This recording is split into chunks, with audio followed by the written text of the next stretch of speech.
শুভ সকাল।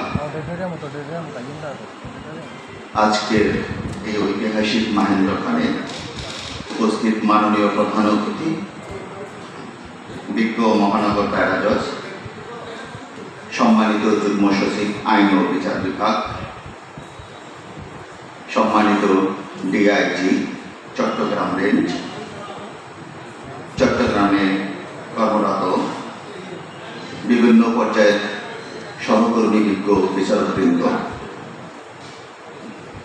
চট্টগ্রাম জেলা আইনজীবী সমিতির সম্মানিত সভাপতি, সেক্রেটারি ও অন্যান্য বিজ্ঞ আইনজীবীগণ, আইন ও বিচার বিভাগের অন্যান্য কর্মকর্তা, আমন্ত্রিত অতিথিবৃন্দ, সবাইকে আমার আন্তরিক শুভেচ্ছা ও অভিনন্দন জানাচ্ছি। আজ চট্টগ্রাম বিভাগের বিচার বিভাগের জন্য এক যুগান্তকারী দিন।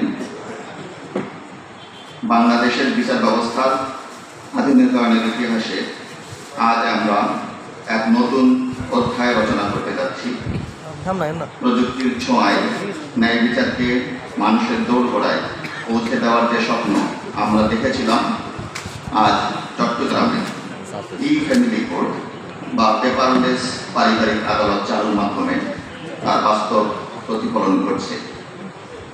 আজকের এই আনন্দঘন অনুষ্ঠানে আমাদের মাঝে প্রধান অতিথি হিসেবে উপস্থিত থেকে অনুষ্ঠানকে মহিমান্বিত করেছেন আইন ও বিচার বিভাগের মাননীয় সচিব জনাব লিয়াকত আলী মোল্লা।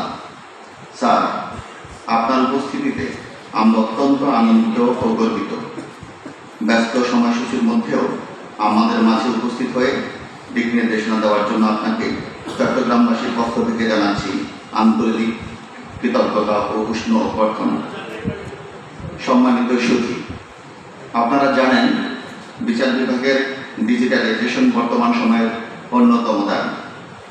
এবছর বাংলাদেশ সুপ্রিম কোর্টের হাইকোর্ট বিভাগের একটি বেঞ্চ প্রথমবারের মতো পেপারলেস বিচার কার্যক্রম শুরু হয়। এর এই ধারাবাহিকতায় গত সপ্তাহে ঢাকায় একটি পারিবারিক আদালতে এই কার্যক্রম সফলভাবে চালু হয়েছে। এই সাফল্যের পথ ধরেই আজ বাণিজ্যিক রাজধানী চট্টগ্রামেও একটি পারিবারিক আদালতকে ই কোর্ট বা পেপারলেস কোর্টে রূপান্তর করা হচ্ছে। এটি নিঃসন্দেহে চট্টগ্রামের বিচারপতি জনগণের জন্য এক বিশাল প্রাপ্তি। এই মহতী উদ্যোগটি বাস্তবায়নে যার দূরদর্শী নেতৃত্ব আমাদের পথ দেখিয়েছে, তিনি হচ্ছেন বাংলাদেশের মাননীয় প্রধান বিচারপতি ডক্টর সৈয়দ রেফাত আহমেদ। তার